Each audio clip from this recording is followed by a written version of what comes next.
Hello and welcome guys to your favourite channel Shiv Gauri Ayurveda care. जैसे कि मैं हर बार कुछ नया लाने की ज़रूर कोशिश करती हूँ और ये चैनल है, ये अपना चैनल जो है वो स्पेशली हेल्थ के से रिलेटेड प्रॉब्लम जो आपके सॉल्व हो उन प्रॉब्लम से रिलेटेड बना गया है। तो आज की जो वीडियो है ये स्पेशली छोटे बच्चों के लिए है। अब हम देखते हैं कि जैसे जैसे बड़ों की हेल्थ ज़रूरी है वैसे उतनी ही ज़रूरी बच्चों की हेल्थ है। और बच्चों में जो इम्यूनिटी पावर जो है वो कम होती है, इसके उनका प्रेशियसली अगर हम कहें उनकी तरफ ध्यान देना ज़्यादा ज़रूरी होता है। तो आज की जो वीडियो है ये स्पेशली बच्चों की हेल्थ से रिलेटेड है। तो आज हम जानने वाले हैं कि बहुत बार हमने देखा गया है कि बच्चों में खांसी जो है वो जल्दी हो जाती है। तो ये जो आज की जो वीडियो है वो उसी टॉपिक के ऊपर है कि बच्चों में अगर खांसी आ जाए तो हम क्या कर सकते हैं, उसके रीजंस जो है वो क्या है और हम कैसे उनको प्रॉपर तरीके से ट्रीट आउट कर सकते हैं। तो सबसे पहली बात तो वेलकम टू दिस चैनल।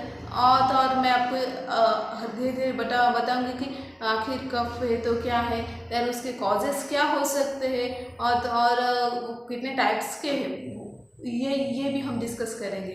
और हम ऐसी क्या कौन कौन सी जो रेमेडीज़ है उसका यूज़ कर सकते हैं जिससे बच्चों का जो कफ है वो कम हो जाए। और ऐसी क्या चीज़ें हम कर सकते हैं कि बच्चों को कफ जो है मतलब खांसी जो है वो हो ही ना, क्योंकि यह हमेशा कहा जाता है कि prevention is always better than cure. Okay, तो हम ये भी हम इस वीडियो में जानेंगे कि हम कैसे पहले से ही बच्चों को ऐसी कंडीशन तैयार करें जिससे उनको खांसी ही ना हो। तो अभी हम जानेंगे कि कफ होता क्या होता है कि अगर कुछ मतलब अनवांटेड चीज़ें जो है वो हमारे बॉडी के अंदर घुस जाए और हमारे बॉडी को वो हार्मफुल लगे मतलब हानिकारक लगे तो हमें खांसी जो है वो होती है। मतलब जैसे अगर हम कहें तो मेडिकल टर्म में उसे हम ये कह सकते हैं कि अनवांटेड हार्मफुल माइक्रो ऑर्गेनिज्म जो है जब वो हमारे बॉडी के अंदर जाते हैं अपने नाक की वजह थ्रू या फिर आपके जो माउथ के थ्रू जाते हैं, तो जो वो रिएक्शंस होता है तो वो कफ में कन्वर्ट हो जाता है। और इसीलिए जो कहते हैं कि every action there is equal और ऑपोजिट रिएक्शन, वैसे ही जो है ये इस तरीके से होता है। और क्या होता है कि हमारी इम्यूनिटी सिस्टम जो है बच्चों की जो इम्यूनिटी सिस्टम है वो कम हो जाती है। उनको अपोज करने के लिए उन हार्मफुल माइक्रो ऑर्गेनिजम्स को और जो उसका जो रूपांतर है इसके लिए वो खांसी में ले लेते हैं। तो मैंने आपको ये तो बता दिया खांसी आखिर बच्चों को क्यों हो सकती है।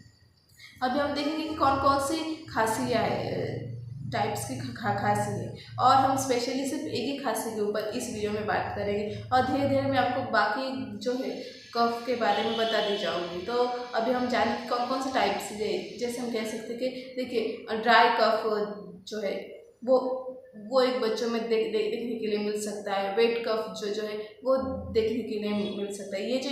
ये प्रॉपर 2 टाइप्स है जो बच्चों में ज़्यादा करके कॉमनली दिखती है। या फिर एक तो ड्राई कफ, और ड्राई कफ मतलब कि सूखी खांसी जिसे हम कह सकते हैं, और दूसरा है वेट कफ जिसे हम मराठी में कहते हैं कि ड्राई कफ को कोरडा खोखला कहते हैं और जो है वेट कफ को हम ओला खोखला कह सकते हैं।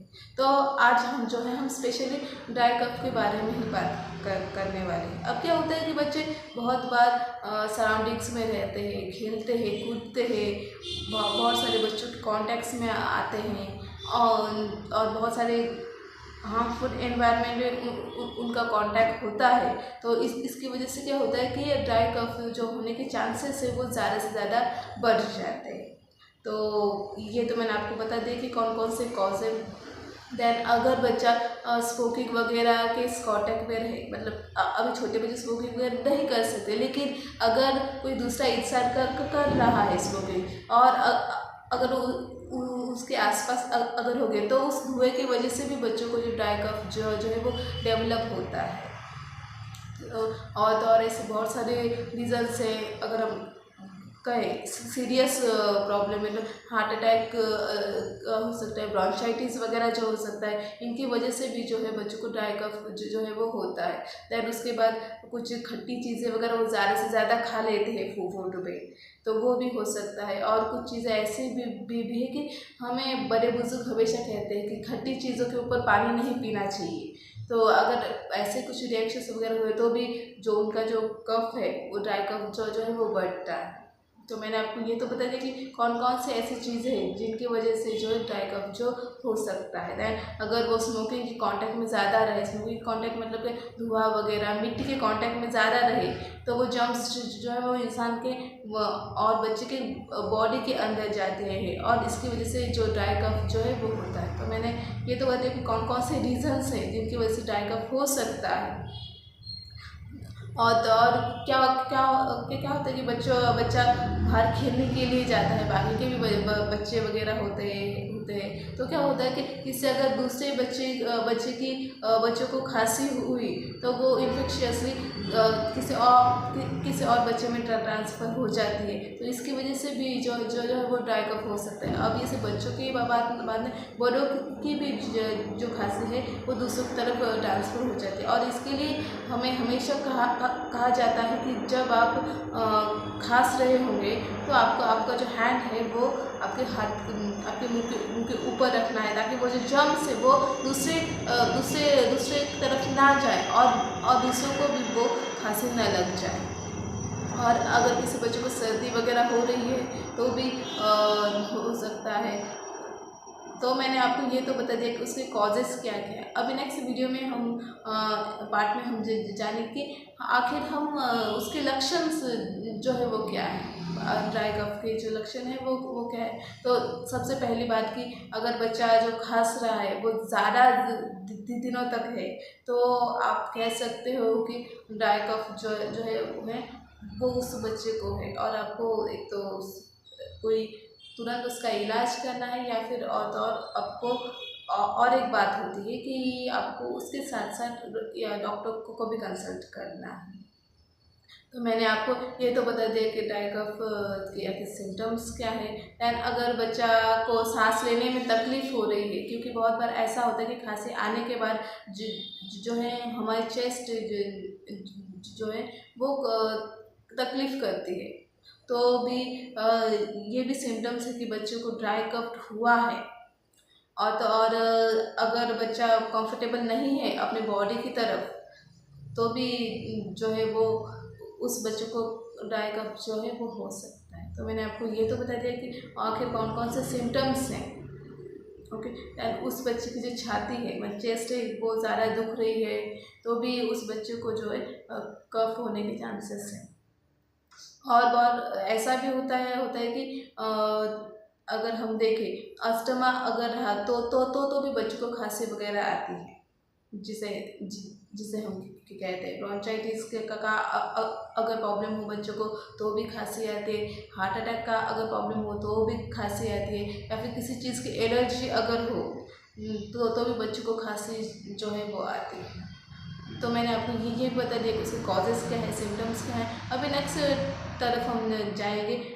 अभी एलर्जी मतलब क्या कि किसी को डस्ट की एलर्जी होती है, किसी को किसी इसकी एलर्जी होती है, मतलब जो पॉलीग्रेन्स जिसे हम कहते हैं धूल की एलर्जी होती है, इनकी वजह से भी जो है बच्चों को जो है क्या है वो हो सकती है खांसी। तो मैंने आपको ये तो बता दिया। अभी नेक्स्ट पार्ट में हम जाएंगे कि हम ऐसा क्या कर सकते हैं जिससे बच्चों की खांसी जो है वो कम हो जाए या फिर ख़त्म हो जाए। तो सबसे पहली बात हनी जो है जिसे हम कहते हैं मध जो है कहते हैं, अगर वो आप 1 स्पून भी अगर लोगे तो धीरे धीरे बच्चों की जो खांसी है वो कम हो जाएगी। ये और अगर आप बच्चों को प्रॉपर सिरप वगैरह दोगे तो भी ये जो खांसी जो है वो कम हो जाएगी। और आपको इन दिनों में ये भी याद रखना है कि बच्चों को आपको ये कुछ चीज़ें प्रॉपरली करनी है, मतलब क्या, जैसे दही वगैरह देना नहीं, खट्टी चीज़ें जो है वो देनी नहीं, जैसे खट्टी चीज़ों में हम कह सकते हैं आम का अचार कह सकते हैं, या फिर कौन सा में अचार कह सकते हैं, या फिर तेल की जो चीज़ें हैं, अगर कोई बच्चा ज़्यादा से ज़्यादा खा रहा है तो भी बच्चे को खांसी हो सकती है। इसके लिए आपको तेल की चीज़ें भी देनी अवॉइड करनी है इन दिनों में, क्योंकि क्या हो रहा है कि मेडिसिन अपना तो काम करेगा उस वक्त, लेकिन अगर आप फिर से बच्चों को कुछ ऐसी अलग चीज़ें देगी तो उसका कुछ रिएक्शन इतना ज़्यादा नहीं होगा, और फिर आपको लगेगा कि मैं बच्चों को दवाइयाँ दे रहा हूँ या फिर दे रही हूँ, कुछ नेचुरल चीज़ें भी मैं ट्राई कर रही हूँ या फिर कर रहा हूँ, लेकिन बच्चों की खांसी कम क्यों नहीं हो रही। इसके लिए आपको क्या करना है, उसके साथ साथ कौन सी चीज़ें अवॉइड करनी है ये भी आपको याद रखना है। दही भी आपको बच्चों को दही दे रहा है, ताक जो है इन दिनों में वो भी आपको बच्चों को दही दे रहा है, आइसक्रीम्स वगैरह जो है वो भी आपको इन दिनों बच्चों को नहीं देना है, क्योंकि आप क्या होगा कि अगर आप मेडिसिन भी दोगे और उसके साथ आप ये कुछ जो चीज़ें हैं वो भी अगर आप बच्चों को खिलाओगे तो उसका फ़ायदा होगा कुछ नहीं। तो आपको कुछ चीज़ें अवॉइड भी करनी है, और उसके साथ साथ कुछ होम रेमेडीज़ जो है वो भी बच्चों को आपको दे दी। और होम रेमेडीज़ में मैंने आपको बताया ही दिया है कि आप बच्चों को हनी जो है वो दे सकते हैं। अभी हम देखेंगे कि ऐसी कौन कौन सी चीज़ें जो है हम वो अवॉइड कर सकते हैं जिससे बच्चों को खांसी ही ना। तो सबसे पहले बात कि ज़्यादा से आप खट्टी चीज़ें ना दें, जो मैंने आपको बताई। अभी खट्टी चीज़ों में आप इमली भी आती है, वो भी आपको अवॉइड करना है। देन आपको बच्चों को ज़्यादा से ज़्यादा पोल्यूशन में नहीं लेके जाना। पोल्यूशन में लेके जाना नहीं मतलब क्या कि ज़्यादा बच्चों को आपको धूल जो है वो बच्चों के कान नाक में ना जाए, इसका भी ध्यान रखना है। और आपको बच्चों को टाइम टू टाइम क्लीनिनेस जो है वो मेंटेन करने की सलाह देनी है, और ये काम भी आपने ही बच्चों को सिखाना है, क्योंकि जैसे आप बच्चों को सिखाएंगे वैसे बच्चे खुद ब खुद समझ जाएंगे। या फिर time to time hand wash करना, लेग वॉश करना, ये भी आप बच्चों को सिखानी ज़रूरी। इसकी वजह से क्या होगा, खांसी वगैरह जो है वो बच्चों को नहीं हो जाएगी।